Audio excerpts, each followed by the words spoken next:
Jury D'Ambros wants to know, do you find FPV races difficult to watch due to the fast-paced movements and lack of clear visual cues? I don't. Like, the way to watch an FPV race is on the screen, not in real life. There is almost no point to actually looking at the racetrack in person, in my opinion. It's very difficult to keep up with who's who and what's what. So, like, I'm going to try to pull up.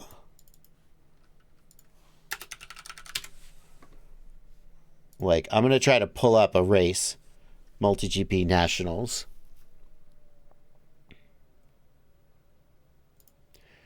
So here, the first thing you have to do as a spectator is learn the course.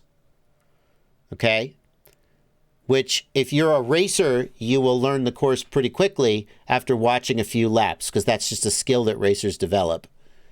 If you aren't able to learn the course, then it's going to be difficult to keep up with. So if I was going to MultiGP Nationals as a spectator, the first thing I would do is get in Velocidrone and race the course enough times myself that I had learned the course, so that when I was spectating, I could know who was where on the track. And then I watch like this. I watch it like this, and I just take my favorite pilot. Or sometimes they'll have an indication on screen on who's in the lead. I don't, 1, 2, is this who's in the lead? Right? And you can kind of watch where they are and who's getting close to who. But it is a little difficult to keep track of the action. Like who's close to who, because you can't really see each of the individual drones. But what I'll do is I'll just, like, at the beginning of the track, I'll have my favorite pilot who I want to watch, right? And I'll be like, okay, this time I'm going to watch Leviathan. And I'll watch him race, and I'll be like, oh, yeah, he's not in first place. Okay, now I'm going to watch second place and see if he catches up, right? Coast FPV. You know? There's various ways to spectate it. It's nice with replays. But yeah, everybody just watches the big screen.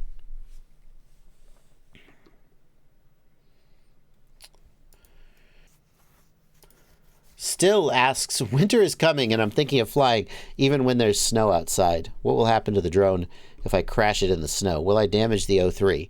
The O3 will probably be fine, but the ESC might die. DJI video transmitters are fairly well waterproofed. Yeah, it is going back to the previous question, it is a real limitation in the ability of normal people to watch drone racing, is the fact that the courses that challenge the pilots are very complicated and difficult to watch if you're not skilled in the art of watching drone racing. It's like I remember watching hockey, and you know how nowadays they put the little highlight on the puck so you can follow the puck? But before then, if you kind of didn't know the flow of a hockey game, it could be really difficult to keep track of the puck and who had the puck and what they were doing with it. It's kind of like that. Like, it's a little hard to appreciate drone racing if you're not yourself a drone racer. Anyway. ELRS Diversity Happy Model Dual or Radiomaster RP3? Is the Radiomaster RP3 a true diversity? That's the question. Or is it antenna diversity?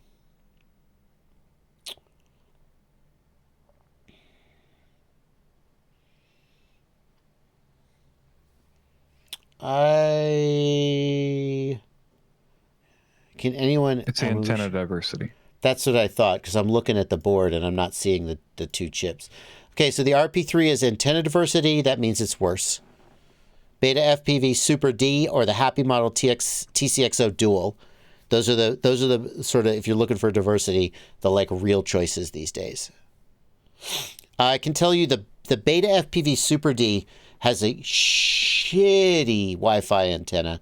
The Wi-Fi range on the Beta FPV SuperD is like 6 inches.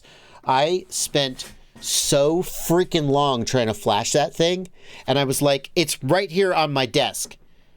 And I think I was bitching to Captain Bry about it. And we looked, and the antenna is like tiny. And I took the fucking receiver and I put it like right next to my phone, and it worked. So if you do get the SuperD, you should know. It's about, you should know that.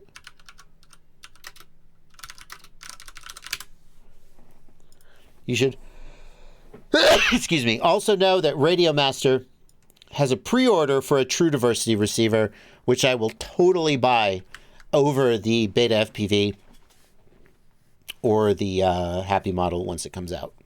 Dobird Fly, thank you for a $5 super chat. I'm building a 2.5-inch freestyle. The frame is the Odonata. We need an audio drop for the Odonata of some kind. What AIO shall I use if I use the O3? Can you give me a suggestion? There's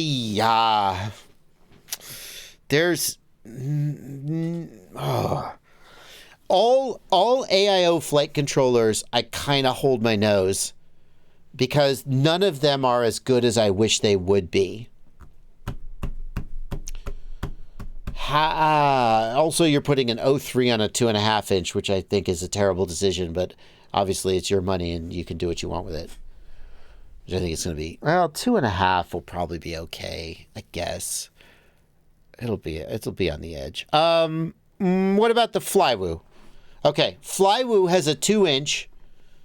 Flywoo has a 2-inch with Vista that is okay. Probably the Flywoo, just because they sell a bind and fly with it. And I like Beta FPV comes to mind, but their quality is so hit or miss. The other AIO that I like is the Gep RC. So I would look for a Flywoo or a Gep RC AIO, and you're going to want like a 7 or 12 amp. I don't know what exact ESC rating they have. Let's look at their AIOs. It's not going to be a 1S, right? Well, is it going to be a 2S or 3S? What voltage? Abraham suggests the Darwin F4 is excellent on both of his Odos. Abraham, the big Odonata fan over on my Discord server. This one, it's an F411. I guess that's okay. Is this the one, Aber?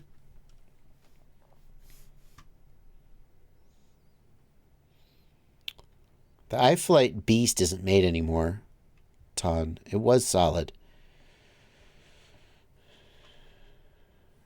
I think this is the one he's recommending. It'll catch up eventually. 1 to 3S, yeah. 15 amps is plenty. That sounds pretty solid. All right, on the strength of Abraham's recommendation, we'll go with this one. He's built Odonatas. He's built 2 Odonatas and says it's good. Nicely done.